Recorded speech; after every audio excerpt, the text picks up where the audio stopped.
All right, so we'll begin, and I'll start with a brief introduction for Ali.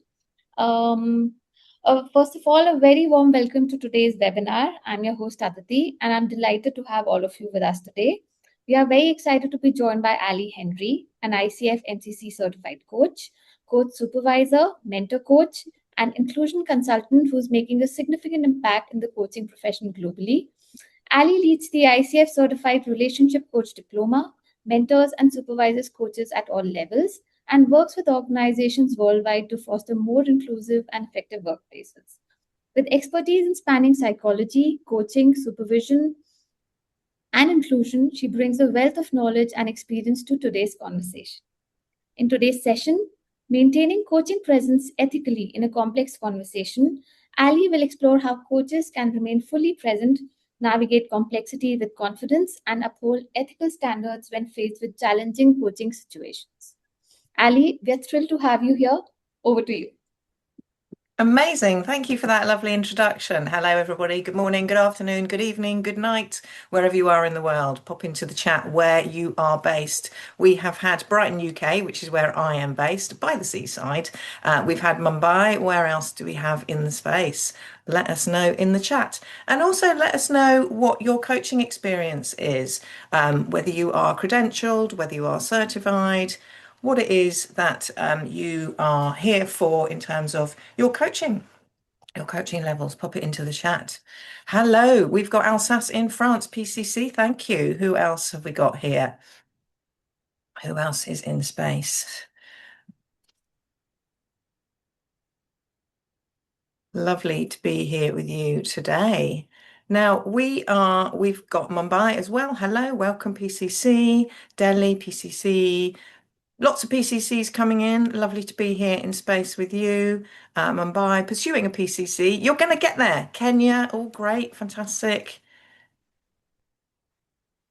Sundar from Chennai in India. Let me know if I've pronounced that wrong. Singapore, thank you. Yeah. I just joined the ACC certification. I'm sorry, it's raining here. My trip home is delayed, so I'll just join in after 5 minutes. That is okay. Okay, brilliant. Lovely to be here with you. So I am going to just share my screen now. And we all take in information in different ways. So if anybody would like to have their own copy on their own screen for whatever reason in terms of the way that you work, Darren, could you just pop a copy of the slides into the chat for people who would like to open up their own copies? Yes. Thank you so much. Thank you. I appreciate you. So that's a little bit about me. We've already heard a little bit about who I am. The ICF Certified Relationship Coach Diploma is approaching its 10th cohort, and the ICF Certified Inclusive Coaching Diploma is approaching its first. So I'm very excited to be launching that later in the year in September 2026. So here's what we're looking at today. We are looking at how we can maintain coaching presence when we are faced with ethical dilemmas, when we are faced with situations that activate our bodies, brains, souls, minds, hearts, all parts of us. And so we're thinking about how we can deepen that understanding of ethical coaching presence in those complex situations. Going with the ICF core competencies, actually put a 1 if you are ICF coach in the chat, put a 2 if you are another kind of coach. So 1 in the chat if you're an ICF coach, 2 if you are another kind of coach. All coaches welcome in this space, absolutely.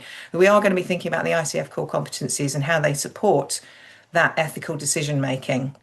So what have we got? We've got, I know some of you were saying that your PCCs, MCs, so we've got lots of ones. Yeah, mainly ones. Okay. Good to know. Thank you. Recognizing when coaching presence may be compromised by bias or assumptions, etc. Applying reflective practices to strengthen ethical awareness, and identifying practical considerations that support inclusive, culturally responsive coaching. Who has got a coaching supervisor? So just in terms of the difference between supervision and mentoring, I know it gets very confused. It's like learning a new language when you learn ICF.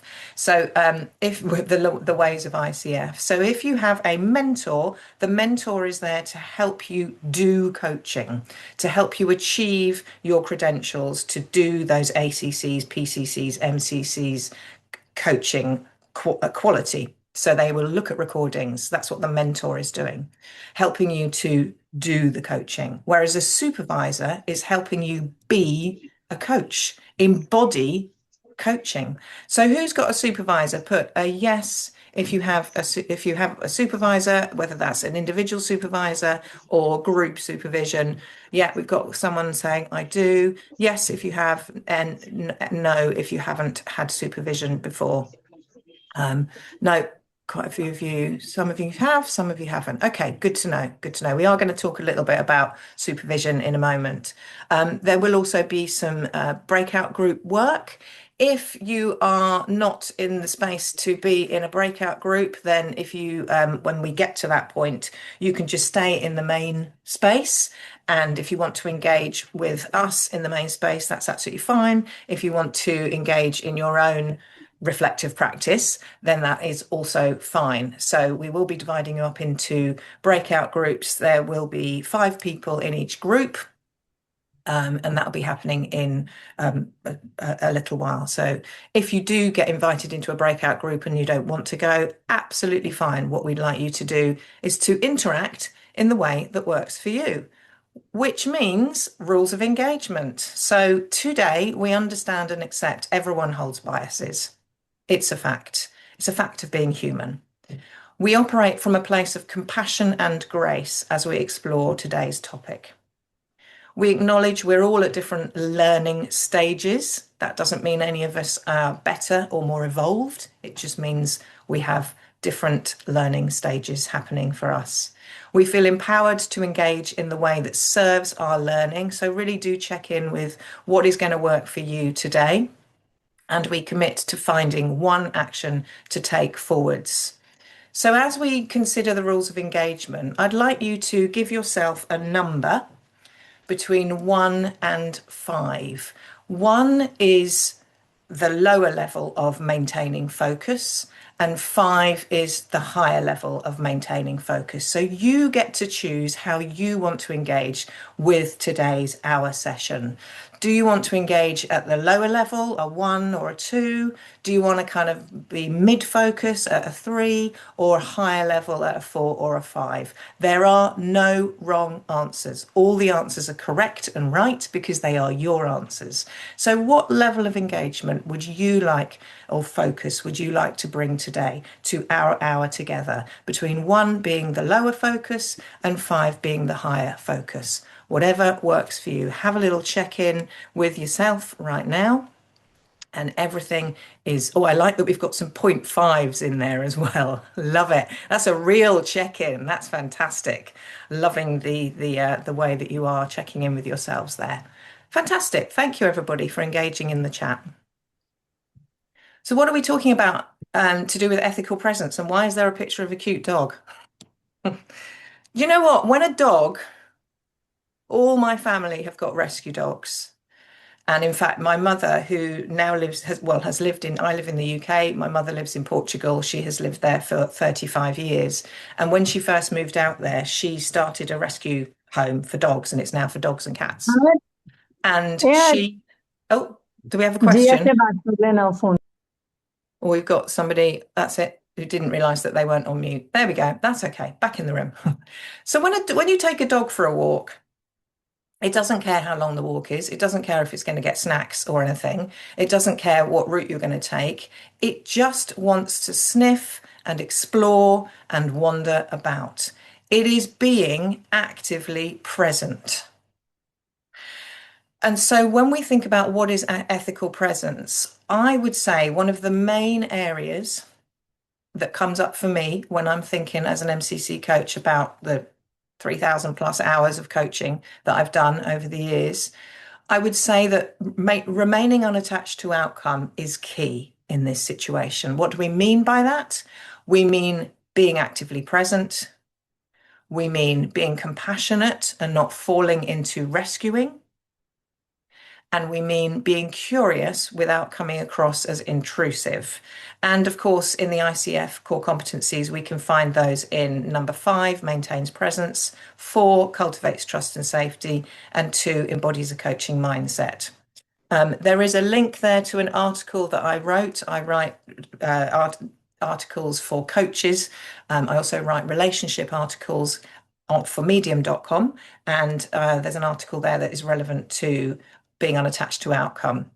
Darren, I don't know if we can pull out that link and pop it into the chat. That would be amazing if we could do that. So it's on medium.com and it's called The Coaching Paradox, Letting Go to Achieve Outcomes. So if you like reading 3-minute blogs, that's what medium.com tells you how long it takes to read the blog. And apparently this one takes 3 minutes. There's a lot in it though. Then do feel free to have a check out of that.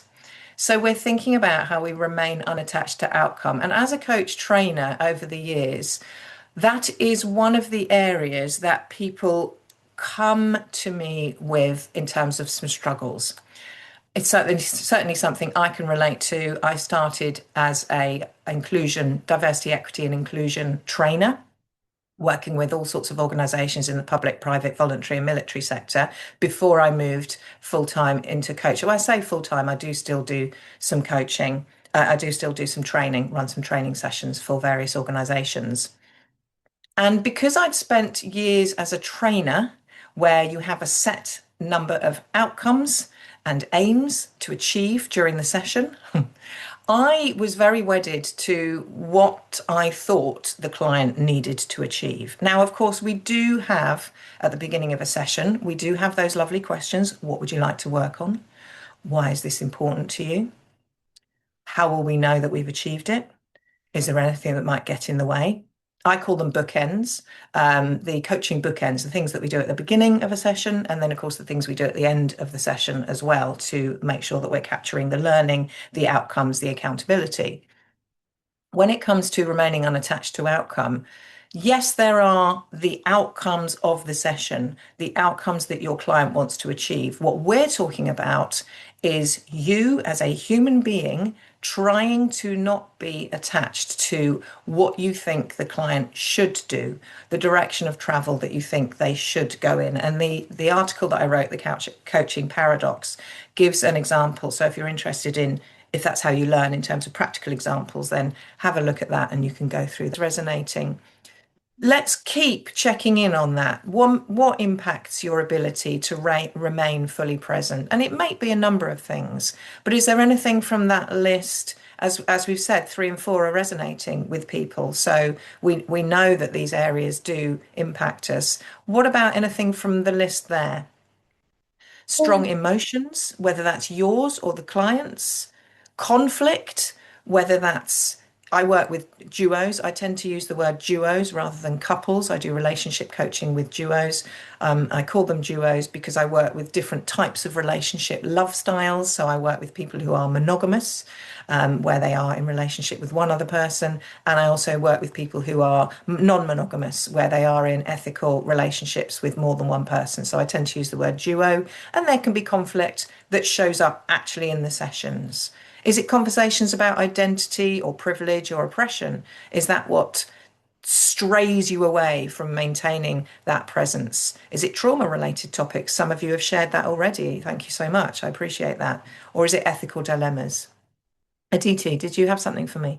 So we have Pratishtha who's talking about anxiety, and we have Dr. Ravi who's talking about the urge to help, and so there we have Ramesh who's talking about being in the same profession as the client has its advantages, but realizes its disadvantages are more. So he's talking about being in the same profession as the client and themselves. Yeah. And That's such a good point, particularly when you've been doing this for a while. And this is what I talk about with my students. If you've been doing it for a while, or if it's a topic that you know inside out and upside down, ego enters the scene, stage left, and says, you're good at this, you can do this, you know what's best for them. Ego doesn't care about looking for shifts in energy. It doesn't care about looking for when the client puts their hand on their chest and you ask them, I'm noticing you're putting your hand on your chest. What's coming up for you with that action? It doesn't care if your client is using a repeated word or a repeated phrase. All it cares about is being right. And so when we're in the coaching space, we have to look at how to ask ego to step aside while we are being in full presence. And Kita, you have your hand up. Yes, please do share. Yeah. Hi, Ali.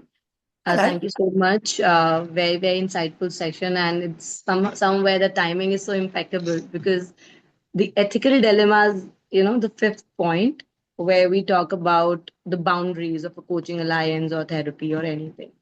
But that's where I sometimes, I won't say struggle, but I think I am always weighing my options out there that how can I, be ethically sound, but also go with the flow of the session because often they are contradictory. Like, for example, being present, of course, we're always present, we're always listening. But sometimes, like, for example, contracting is one challenge for me. I will mostly go above the time because somewhere or the other the client will, like, in the entire session they'll talk here and there, but just 5 to 7 minutes before the session they'll drop a bomb, which will be like, you would want to just just unlayer the entire thing, and then the coach inside you, the ethical dilemma will kick in. And that's where I kind of at times give in to that temptation of going with the client and exceed the timing. So just wanted to share that and wanted to understand that how can we do it better, because That's such a good point. And first of all, we should be celebrating ourselves that we have created that environment for our client to reach that point of dropping that bomb, of being able to share something. And okay, pop in the chat a why if you have ever heard your client say, I've never talked to anybody about this before. Put a why if you've heard your client say similar to that. So many of us have had that, never spoken about this to anybody. And that's because of you following those core competencies. That's because you're building up trust and safety.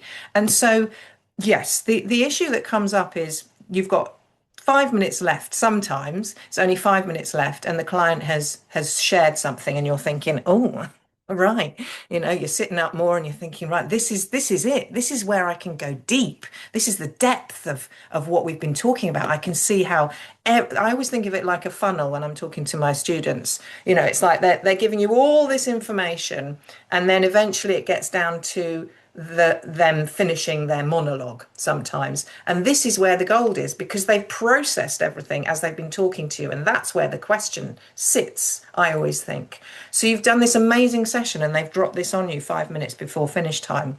You are in charge of timing.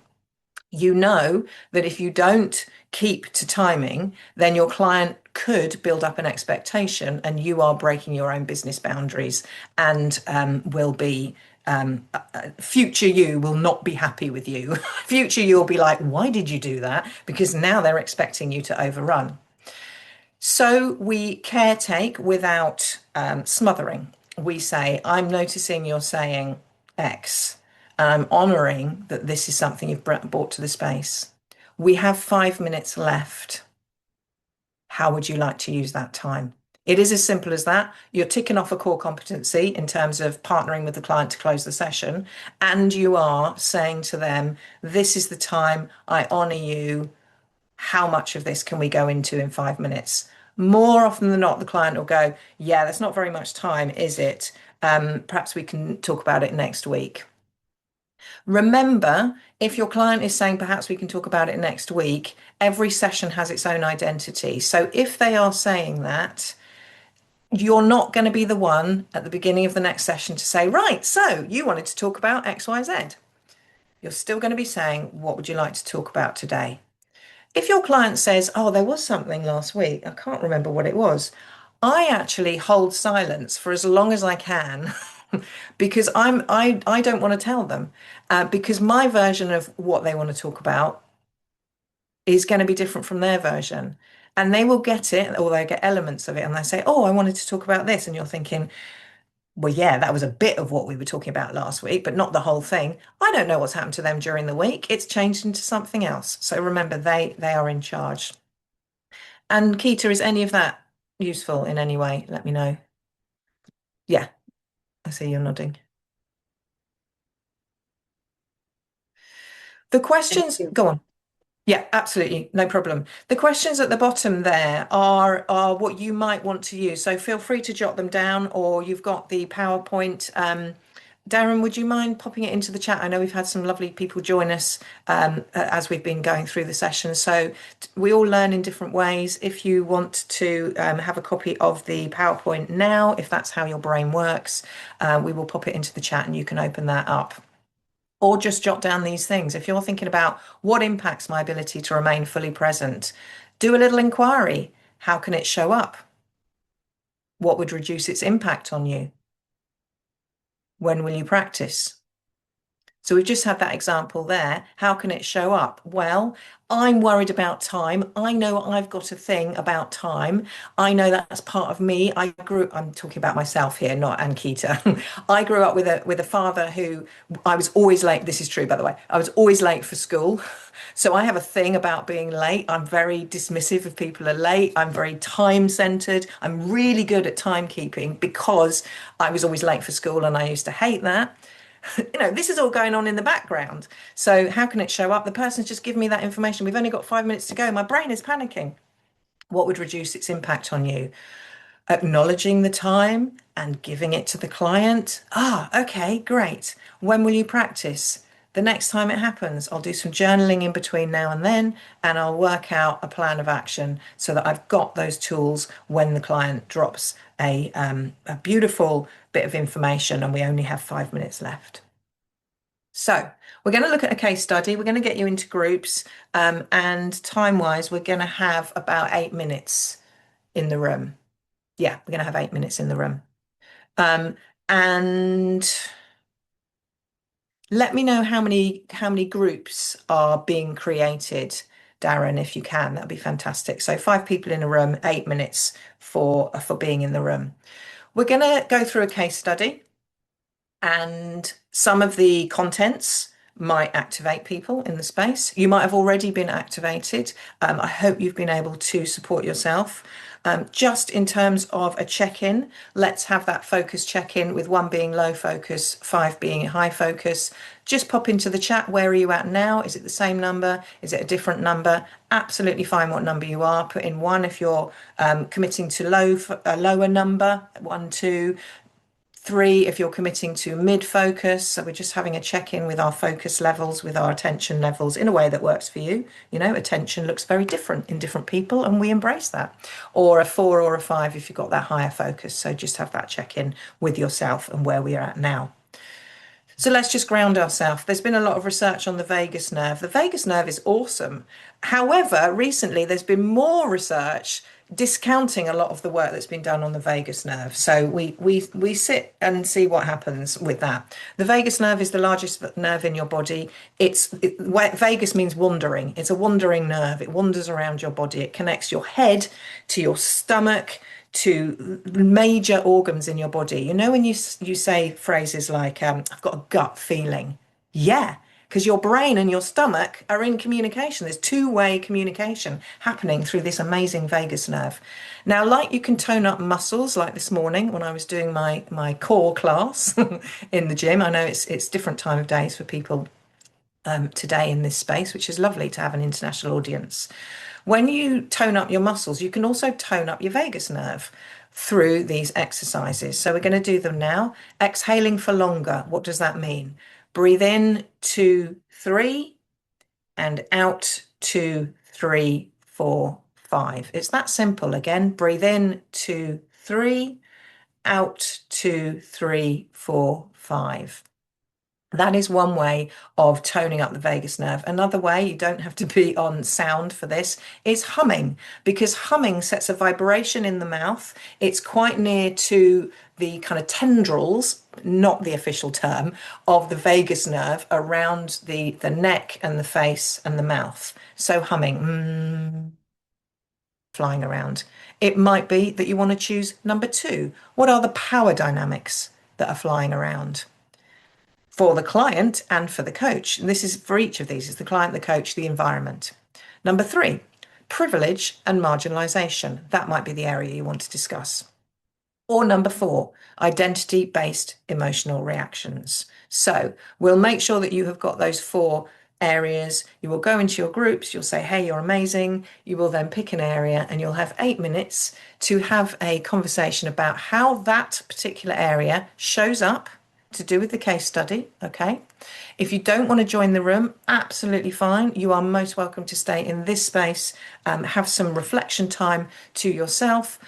We will be here, I will be here on camera if you want to ask any questions or have any conversations in this space. When we come back, I will be asking you to either share verbally or in the chat, or not at all, totally up to you, anything that you are taking away in terms of your own learning, your own comments, your own experiences. Okay, I'll see you in 8 minutes. I'm going to miss you.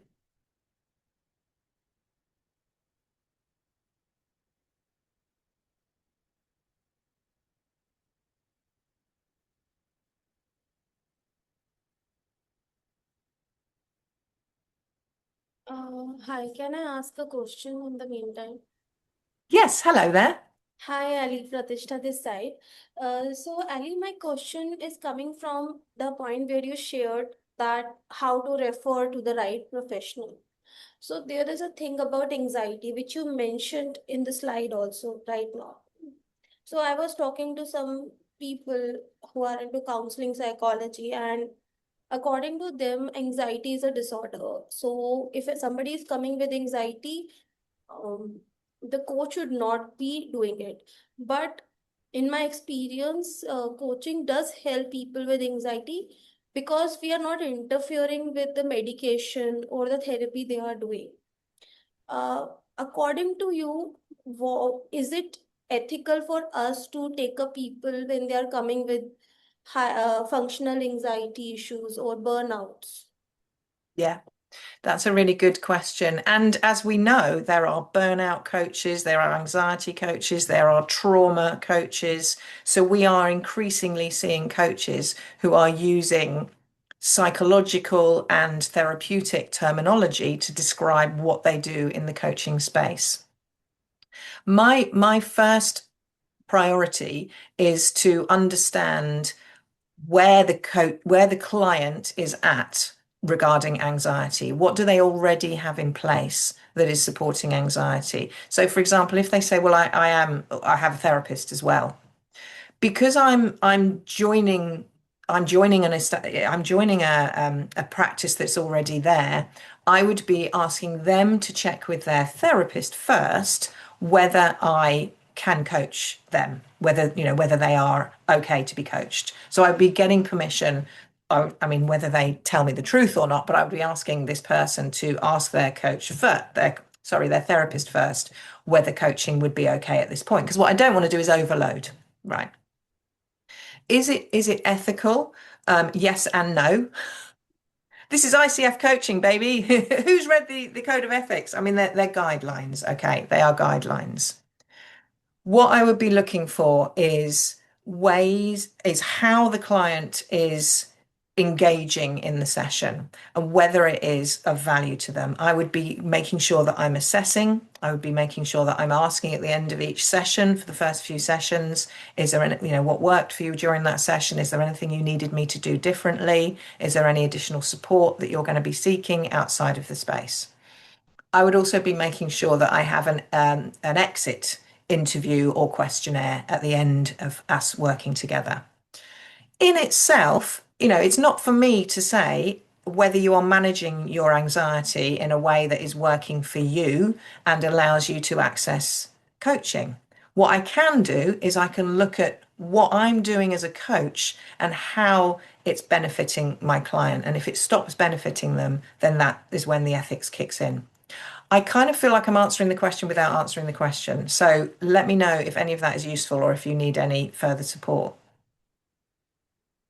Yeah, I got it. What are you thinking? Yeah, so like you said, that if they're already into therapy, then we can contact with your therapist. Yeah. But then I was thinking that will they be comfortable sharing the therapist details with us? Then next thing that you said, that if they are benefiting from what we are doing, because we are clear that I'm not going to do any CBT or any kind of those therapies. My process is different. So if they have the clarity and I'm not lying, I think it should be ethical as long as they are benefiting. Yeah. Yeah. Thank you for asking that question. I'm sure there are others who will be in similar situations, and it's certainly something that needs caretaking. So I appreciate you. Thank you. Thank you. We've got Nidhi and Dr. Ravi. Yeah, who's next? Lovely. Okay. Sorry. Do I go ahead? I'm Yeah, Nidhi. go ahead, Nidhi. Go ahead. All Hi, right. Nidhi. Hi. All right. So Ali, I just wanted to bounce this off with you. There is a client that I'm coaching, and he's part of a large organization. Now, a couple of things that I've had 3 sessions with him, in which in the second session, he had to be reminded to join. And then, of course, he joined. In the third session, he again had to be reminded to join. And then then his battery conked off and we couldn't do our session and it became canceled. So that's one element. The second element is some of the areas that we discussed in our coaching conversations.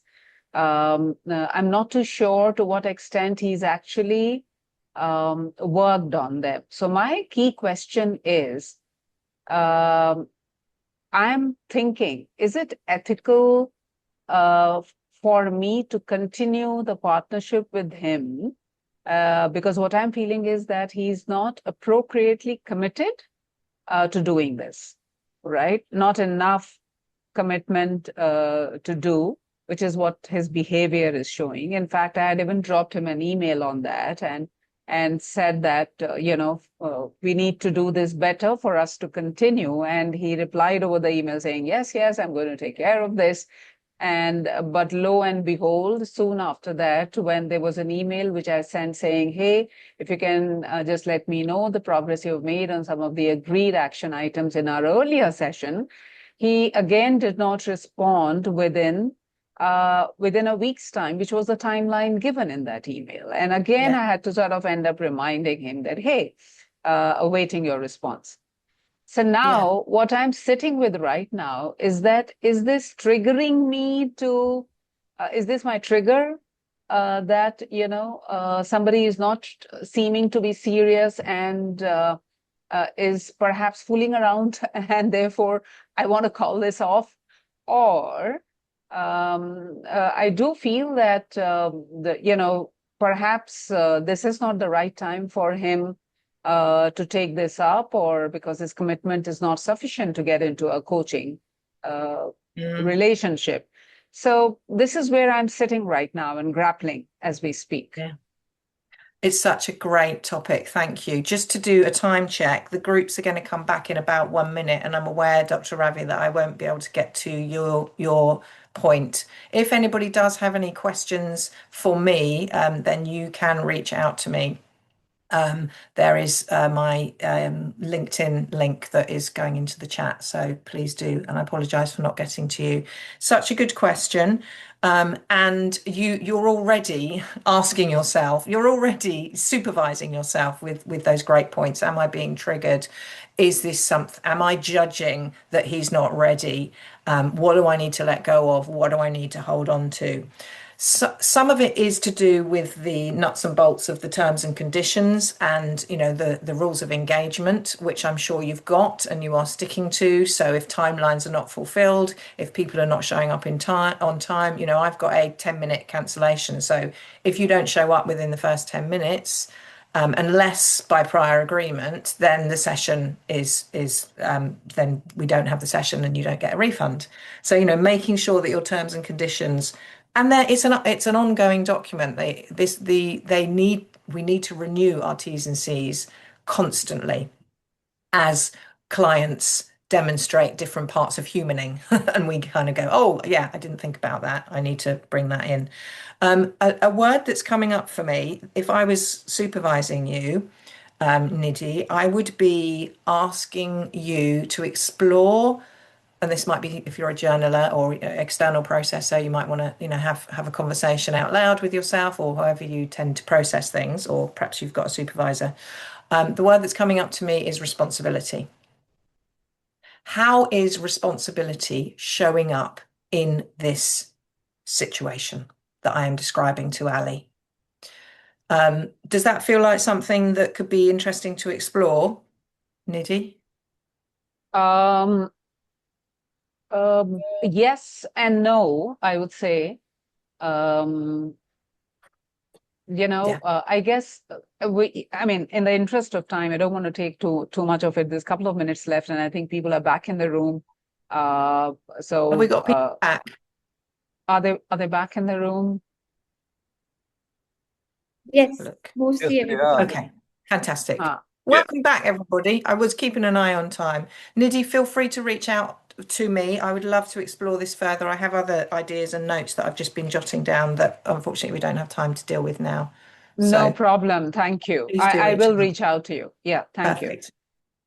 Okay, welcome back. Drop into the chat something that was illuminating, and I will look at the chat afterwards because I am fascinated. Give me your illuminations, pop it into the chat, and remember, you're not speaking on behalf of others, you're speaking on behalf of wonderful you.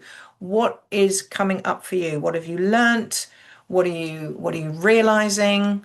What are your takeaways as you have explored that case study, as you have examined? So pop into the chat anything that you are taking away, and please do share with each other and also comment on each other's posts if there's something that somebody is saying. I am aware that we have overrun, and I am so sorry. So have a look at these slides in your own time. How do I, in a coaching session, call someone in instead of calling them out? Calling in is far more effective. Calling out is, you did something wrong. Calling in is, hey, I wanted to explore what happened for you when you mentioned this. So calling out is telling them off. Calling in is asking them to reflect. Just do the ear massage, because that, for me, I don't know about you, was give yourself a little ear massage. You can do the others if you want, a little bit of humming, bring yourself back into the space. If you do have to go, I am so sorry that I've overrun. We've got that for you to have a look at in your own time. And then we've got a couple of slides on supervision. Supervision with a supervisor like myself, or group supervision. I also run group supervisions in my own little AH coaching and training community. And there's some great topics there for you to think about. Notice, observe, examine, learn, integrate. I love that model for solo work. Use it as your practice at the end of every single session you do. And then that's the final integration and action. Think of a situation where you find it hard to maintain ethical presence and choose a reflective practice from the two previous slides. Can we drop the PDF in again so that people have got that as a takeaway? Question time in -3 minutes. I'm so sorry, everybody. Okay, and if you can pop in my LinkedIn, I'd love to connect with people. Aditi, thank you so much. I'm so sorry I've overrun.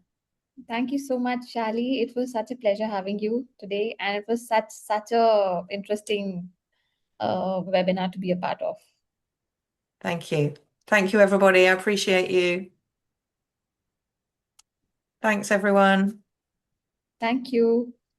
Thank you. Thank you. Thank you. Thanks, Bye-bye. everybody. Thank you for Thank being you. here. Thank you. It was a lovely session. Thank you Thank so you. much. Where is the LinkedIn? Where is the It was a lovely LinkedIn? session. Thank you very much. You send the link Thank you for the so CC, much. yeah? I enjoyed the session. Thank you. Thank you Thank so you, much. Ali. Thank You- you. Yeah, I think someone's asking for my LinkedIn. Would you be able to pop that in? Thank you so much. And the CCE, you